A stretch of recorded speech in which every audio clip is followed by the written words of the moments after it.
Ouais, je sais qu'il ferait presque bon là. En même temps, il doit être quoi, 9h30, 10h? Ouais, 9h30. Les nuits sont encore fraîches, par contre, à partir de 9h le matin, avec le soleil qui donne sur la tente là, on est bien. Bon, et ben écoute, on va rentrer tout de suite, ou quasiment tout de suite dans le vif du sujet. Tu as des questions? J'ai noté les questions les plus récurrentes, j'ai repris les commentaires sur les premières vidéos sur cette tente. Il y a un certain nombre de choses qui reviennent très régulièrement. Ben moi j'espère que je vais avoir des réponses. Alors bon, la plupart des commentaires, c'est tout, comment dire, c'était tout prévisible. Voilà, parce que bon, j'ai pas la science infuse, j'ai pas forcément répondu aux questionnements que les uns et les autres pourraient avoir en avance. J'aurais dû m'attendre à certaines des questions qui sont notées là sur mon petit calepin. La plupart, ce sont des questions ou des remarques tout à fait légitimes, la vaste majorité. Après, il y en a quand même eu 2-3 où j'ai un peu rigolé, parce qu'il y a des gens, c'est pas la majorité, hein, mais quand même, il y a des gens qui pensent savoir mieux que moi. J'ai eu quelques remarques sur un ton absolument impératif, c'est forcément comme ça peut pas être autrement. Alors que c'est moi qui ai la tente entre les mains, c'est moi qui suis en train de la tester. Ça, franchement, c'était rigolo. Mais bon, globalement, ce sont toutes des questions, des doutes parfaitement légitimes. C'est tout à fait normal. Et puis, je me suis dit que ça mériterait bien une réponse. Alors, je vais essayer de faire ça assez rapidement. Je veux pas que la vidéo dure 3 heures déjà. Et puis, faut que j'aille faire mon petit tour. J'ai ici, en fait, à la ferme Carflaver, les éboueurs ne passent pas. Et j'ai l'habitude d'emmener mes recyclables au conteneur moi-même, mais c'est un tour qui me prend une petite heure à pied, ça me fait du bien. Et puis eux, ça leur fait du boulot en moins. Au moins mes recyclables à moi, ils n'ont pas à les gérer. Et je veux traîner un truc. Ceux qui suivent la chaîne depuis longtemps doivent savoir que quand j'ai démarré, et pendant plusieurs années, j'avais un accessoire que j'ai perdu en haut de la forteresse de Guzman el Bueno à Tarifa. Je vais te mettre la visite de Tarifa là-haut, tiens d'ailleurs. J'avais quelque chose en cuir de kangourou. Alors celui-ci, oups, il s'est accroché. Celui-ci n'est pas en cuir de kangourou, c'est un abonné qui me l'a donné. Il est en cuir de vachette, il est un poil plus fin, mais sans ça c'est le même modèle. D'ailleurs je l'ai un petit peu sali en dessous, c'est pas grave. Je l'ai graissé récemment parce que ça faisait des années qu'il était stocké, ça lui a fait du bien. Je suis en train d'essayer de lui redonner sa forme. Je me sentais tout nu. Alors je vais aller les traîner et coup de bol c'est pile ma taille parce que j'ai une grosse tête. Et il se trouve que son chapeau c'était ma taille. En plus il a ça. Celui-ci je le perdrai pas en cas de coup de vent parce que celui que j'ai perdu à Tarifa c'est... il y avait un vent à décorner les bœufs, même espagnol là-bas. Et le chapeau en croix de kangourou, pop. Et j'étais tout en haut de la forteresse et puis il est tombé tout en bas. Et le temps que je descende, je ne l'ai pas retrouvé. De toute façon, je pouvais pas descendre directement parce que c'est un accès payant et je voulais finir la vidéo. Je savais que j'allais pas re-rentrer derrière. Le temps que je descende et que je finisse la vidéo, bon, je pense qu'il a dû finir à l'eau parce que la forteresse est à 500 mètres, même pas de la mer. Donc je l'ai pas retrouvé et depuis ce temps-là, je me sentais tout nu. Ben là, ça va beaucoup mieux. Alors bon, dans l'immédiat, j'en ai pas spécialement besoin, mais je suis très très content d'avoir ce chapeau identique à l'autre, à ceci près qu'il est en cuir de vachette. Alors, par contre la graisse que j'ai mise dessus, pour le moment ça me colle un petit peu les doigts, mais c'est normal, il fallait nourrir le cuir. Alors allons-y, pour les réponses à tes questions. Il n'y a pas spécialement d'ordre, j'ai pris les commentaires et puis j'ai noté comme ça venait. D'abord j'ai un certain nombre de personnes qui m'ont dit être agréablement surpris pour du Temu. Et entre parenthèses, ce qu'est Temu et on va dire leur manière de travailler, j'y viens après, hein, qui m'ont dit Temu c'est l'exploitation humaine, ce thème-là on y revient après. Mais d'abord j'ai des gens qui m'ont dit être agréablement surpris pour du Temu. Mais en fait mon expérience avec Temu, j'ai testé un certain nombre d'équipements de camping venant de chez eux pour le moment, c'est qu'il faut fouiller. C'est pas que du bon matériel. Il y a du bon, il y a du moins bon. Il faut prendre le temps de faire sa sélection, faut comparer. Il y a un risque de tomber sur du matériel pas terrible. Après, j'ai aussi quelqu'un qui m'a dit exactement l'inverse, qui a prétendu, et je tiens à prétendu s'être fait arnaquer 2 fois sur Temu, parce que le matériel reçu ne correspondait pas à ce qu'il attendait, ou peut-être ne correspondait pas à l'annonce, ce qui est possible. Mais dans ce cas-là, je suis désolé, tu t'es pas fait arnaquer. Pas du tout. Parce qu'avec Temu, tu peux renvoyer les articles sans avoir à te justifier tant que tu conserves l'emballage d'origine. Tu ouvres, ça correspond pas à ce que tu attendais, tu fais une demande de retour, tu renvoies sans frais. Donc tu t'es pas fait arnaquer, c'est pas vrai, c'est pas possible. Dans ces cas-là, tu renvoies. Tu as perdu un peu de temps, mais tu n'as pas perdu d'argent, parce qu'ils vont te rembourser intégralement. Donc oui, il y a du bon matériel sur Temu, tout n'est pas bon. Tiens, tu vois le tarp que j'ai mis sur la tente, par exemple. J'ai un côté où il y a toute la couture qui est en train de se défaire, je le trouve un peu moyen. La tente est bien. Mis à part, encore une fois, je vous l'avais dit dans le test initial, et ça continue un petit peu d'ailleurs, hein, j'ai quelques coutures quelques fils qui dépassent par endroits, donc les finitions sont un peu moyennes, mais sans ça globalement, ouais, c'est du bon matériel, il y en a, mais donc il faut fouiller, il faut prendre le temps de chercher, de comparer, d'étudier, ne pas se fier que aux photos, parce que d'après ce que j'ai lu, ils recyclent les photos dans les annonces, donc bien lire les descriptifs. Mais en fouillant, on trouve du bon matériel, il y en a. Alors j'ai une ou deux personnes qui m'a dit que ça serait une tente adaptée pour l'hiver ou pour faire une hivernale. Là je suis pas convaincu. Les quelques jours que j'ai passé dans le Cantal où j'ai eu des nuits à 0, -1, -2. Bon, avec mon petit chauffage électrique c'est passé, mais quand même le fait qu'elle soit bien ventilée, ça fait qu'il y a des courants d'air dedans. Un peu, c'est pas gênant, mais il y en a un petit peu, parce qu'elle est très bien ventilée. Et quand on commence à attaquer des températures négatives, c'est des courants d'air très froids quand même. Je suis pas convaincu, c'est pas une tente d'hiver. Est-ce qu'on pourrait faire une hivernale avec? Si vraiment t'es un dur à cuire et que le froid te fait pas peur, peut-être, mais je suis pas convaincu qu'elle soit adaptée. C'est une tente d'été, parfaitement utilisable au printemps quand il va faire 3, 4, 5 degrés, oui ça passe. Pour des températures négatives, j'y crois pas, sincèrement. Est-ce que la pompe est fournie avec? J'ai plusieurs personnes qui m'ont demandé ça. Oui, la pompe manuelle est fournie avec, absolument. Celle que tu m'as vue, avec laquelle j'ai gonflé la tente lors de la première vidéo, elle est dans le colis. Elle n'est pas extraordinaire, mais elle suffit. Et dans la même veine, j'ai ça quelque part, je l'avais noté un peu plus loin, mais on va le mettre avec. Est-ce que ça vaudrait pas le coup d'utiliser un gonfleur électrique? Oui et non. Alors en soi, un gonfleur électrique, de préférence un automatique où tu sélectionnes ta pression pour pas risquer, parce que si tu l'oublies et qui s'arrête pas tout seul et tu risques, ça serait pas bon pour la tente. Mais un automatique où tu dis je veux telle pression et il s'arrête tout seul, ça pourrait le faire.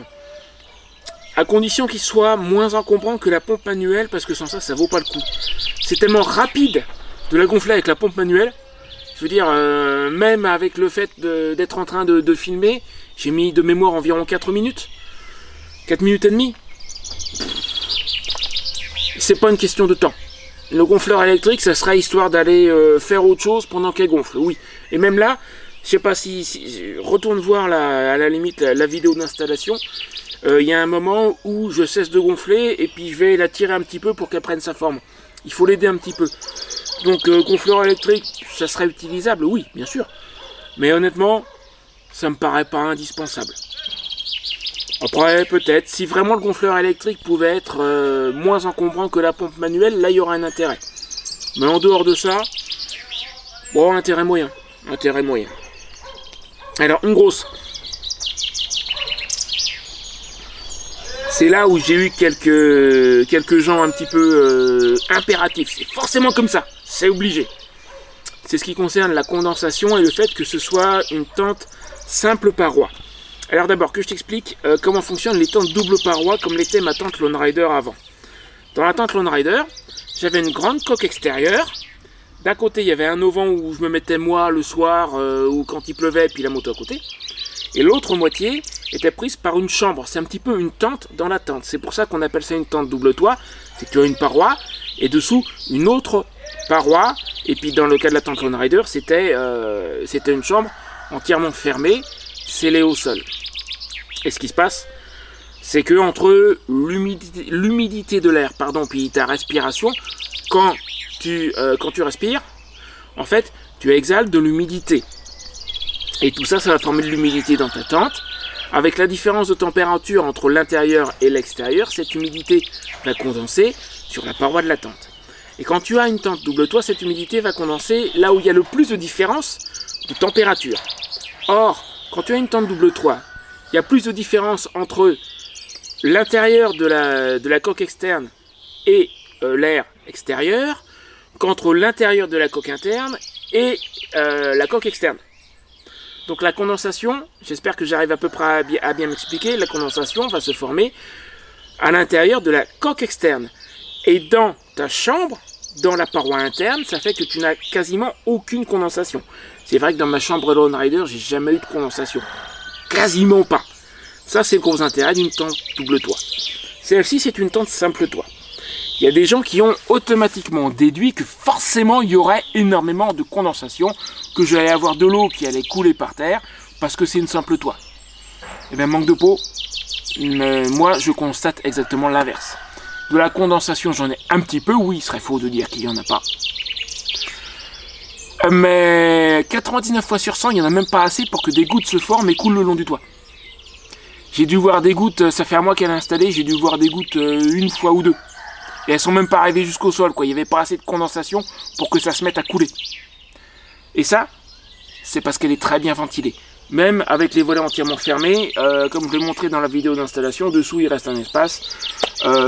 J'ai les aérations qui sont là au-dessus.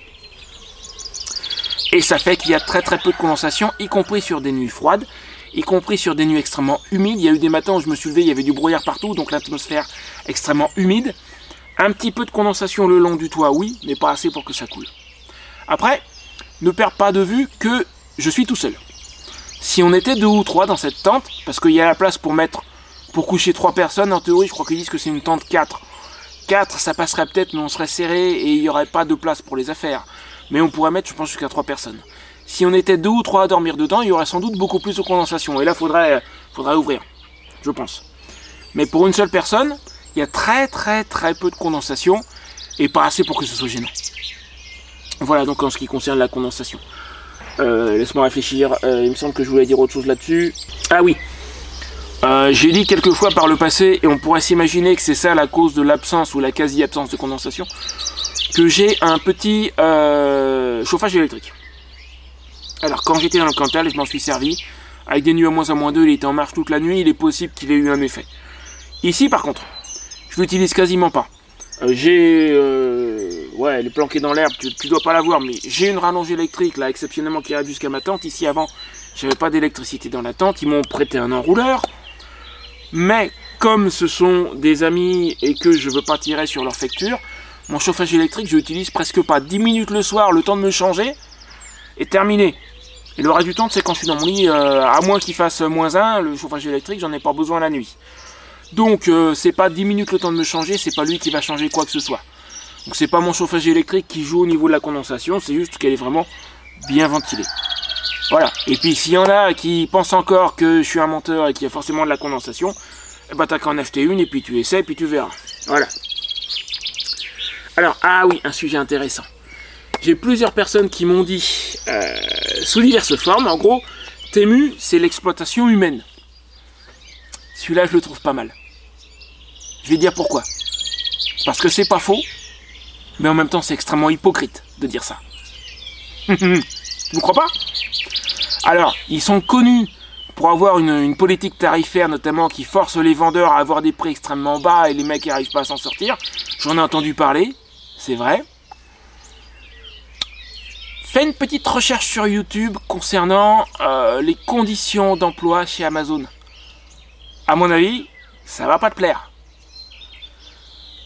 Regarde le numéro de Cash Investigation qui est sorti sur YouTube il n'y a pas longtemps concernant McDonald's. Ils ont appelé ça, ça se passe comme ça chez McDonald's. Je peux dire que j'aimerais pas bosser chez McDonald's. Parce que apparemment c'est horrible. T'es mieux en comparaison. Bah je vois pas ce que ça change. Attends, j'ai mieux encore. T'as un téléphone dans ta poche?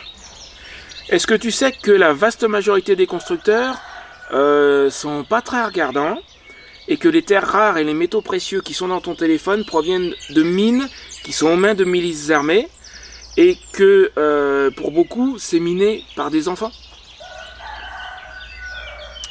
Ouais, je suis très sérieux. La plupart des constructeurs cherchent pas trop à savoir d'où proviennent les composants de leur téléphone, notamment les terres rares, les métaux.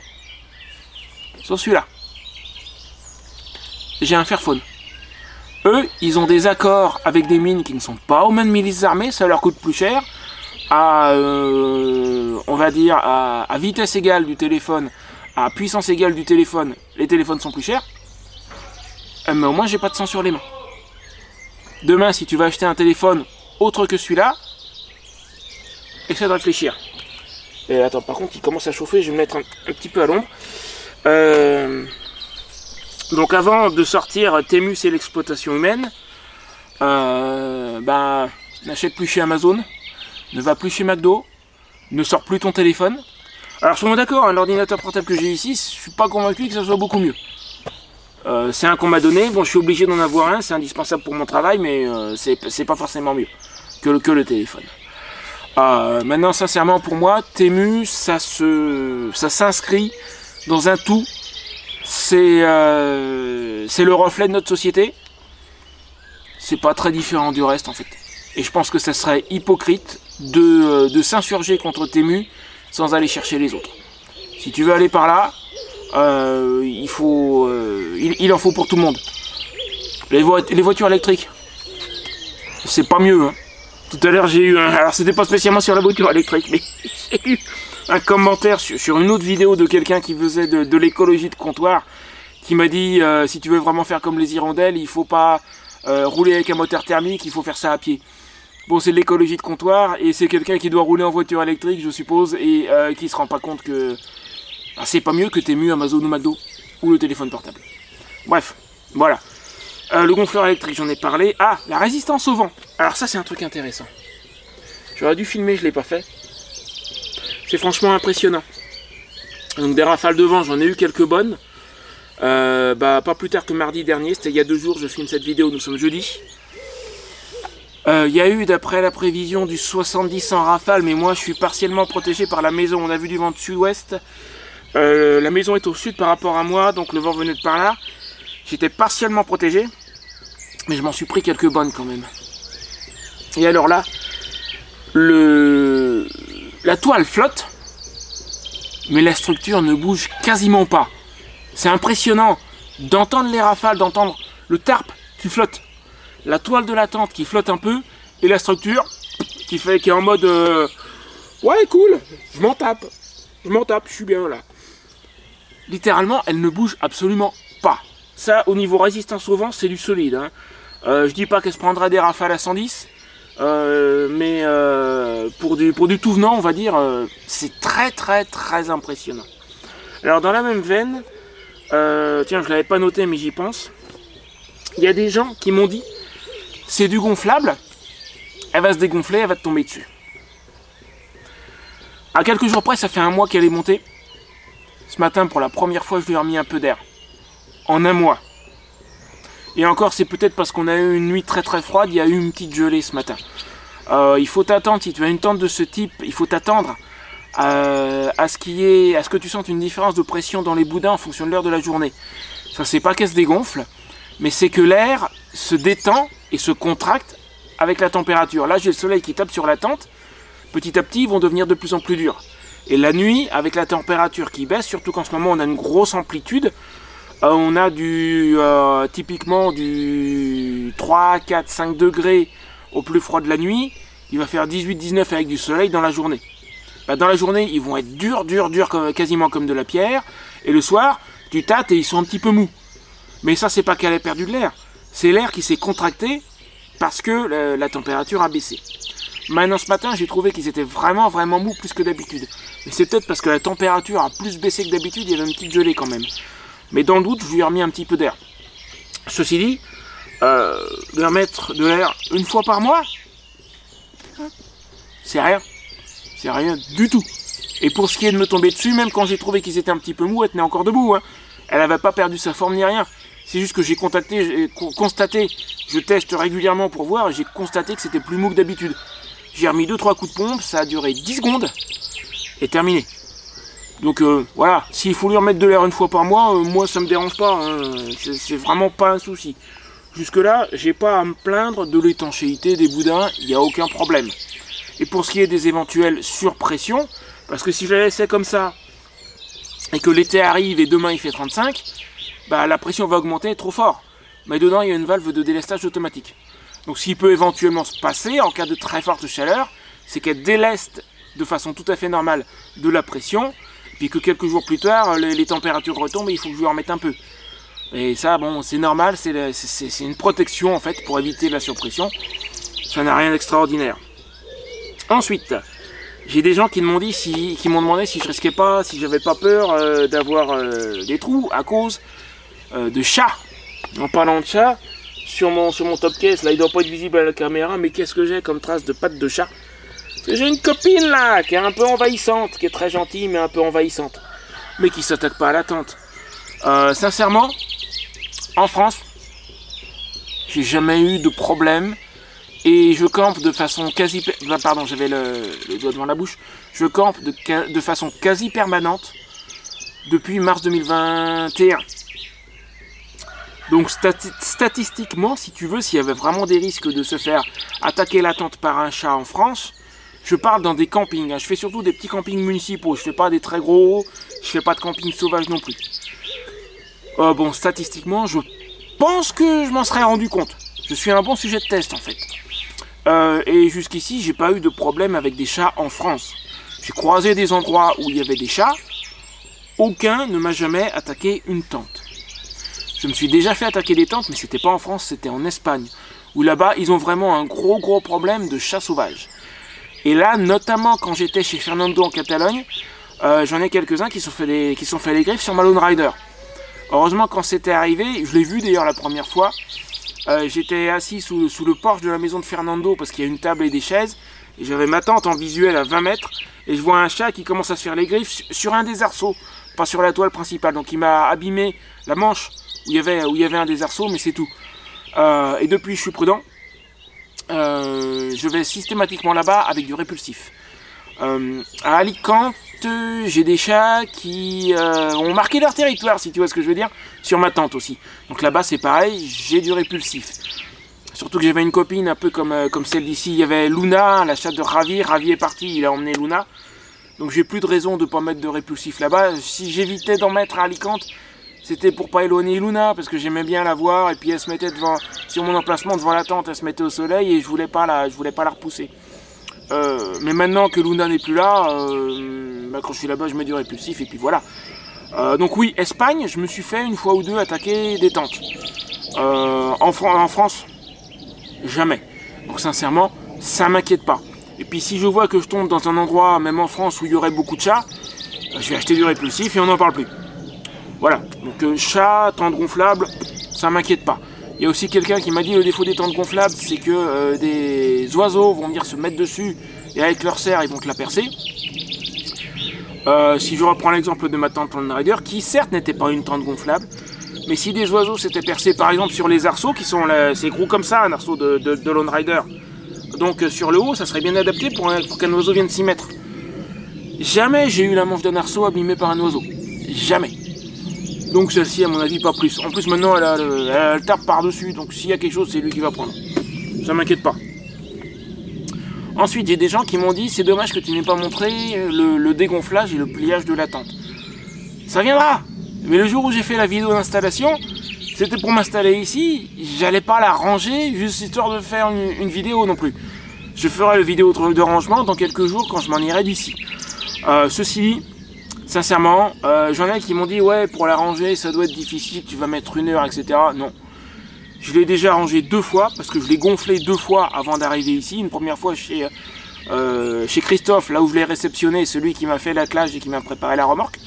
Là, j'ai pas dormi dedans, mais j'ai voulu la voir. Et puis la deuxième fois, quand je suis passé dans le Cantal, elle a dégonflé, c'est super facile. Tu défais la valve, elle tombe d'un coup. Tu la plies en 3, c'est-à-dire tu prends dans la longueur de la tente. Imagine que la longueur, c'est comme ça. Un tiers, tu fais en sorte que ça fasse la longueur du sac, un tout petit peu moins. Ensuite, tu la roules. Terminé. Elle rentre dans son sac, tu t'en vas. La ranger, 5 minutes à peine. C'est vraiment pas difficile et c'est pas long.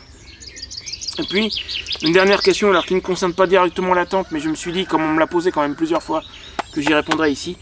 Il y a des gens qui m'ont demandé si j'avais panneaux solaires, batterie et compagnie. Non, pour deux raisons. En fait, j'en ai pas l'utilité. Déjà, je vais toujours dans des campings. Comme je le dis, je fais pas de camping sauvage. Donc j'ai toujours une prise électrique à disposition. Je prends toujours l'option électricité. Et puis ensuite, même avec la remorque, faut pas oublier que je voyage à moto. J'ai une capacité de chargement limitée. J'ai ni l'espace, ni la capacité en termes de poids, de trimballer ce genre de choses, qui de toute façon ne me sont pas utiles. Voilà.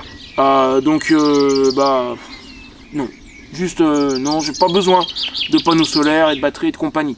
Le seul truc que j'ai, et c'est le vendeur qui me l'a laissé quand j'ai acheté Font-le-Vent, ma moto actuelle, j'ai un chargeur pour téléphone dessus. Ça, oui, quand je suis sur la route, ça m'a sauvé la vie quelques fois. Par le passé, sur Rocinante, j'avais pas de chargeur.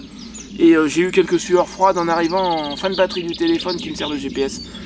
Ouais, ça m'est très utile. Mais c'est le seul équipement de chargement mobile, on va dire, que j'ai. C'est le chargeur connecté à la batterie de la moto. C'est tout. Voilà. Eh ben écoute, je crois bien que j'ai fait le tour.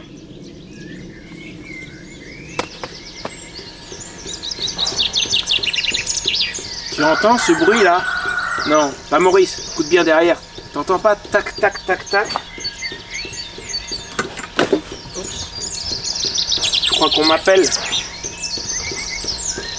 Oui, je vais les traîner déjà un petit coup, j'irai faire mon tour après. Je crois bien qu'on m'appelle. Il me faut ma tasse. Ça c'est l'appel du lait de chèvre.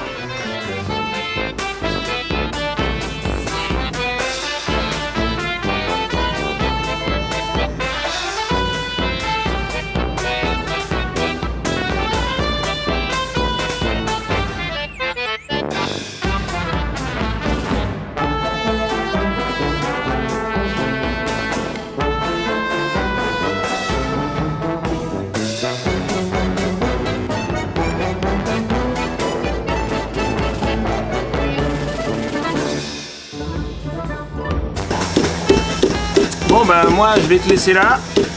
J'espère que j'ai répondu à tes questions. Si tu en as d'autres, n'hésite pas, tu me les mets dans les commentaires. Ah, ça fait du bien ça. Et tu sais quoi, question tente, il y a quelques années j'ai fait un truc original. C'était avant d'avoir cette tente là. Je voulais rester juste une nuit, j'avais pas envie de monter mal en Rider, ce qui me prenait une éternité. J'ai dormi sous un tarp attaché à la moto. J'ai dû faire ça 2 ou 3 fois au total et cette fois-là c'était la première. Je te mets la vidéo juste là, tu verras, c'est original. Mais ça a marché, il y a eu beaucoup de vent cette nuit-là, mais ça a marché. C'est quand je me suis arrêté chez Dawn en allant à Tarifa. J'espère que l'hiver prochain, j'aurai l'occasion d'y retourner. Allez, salut!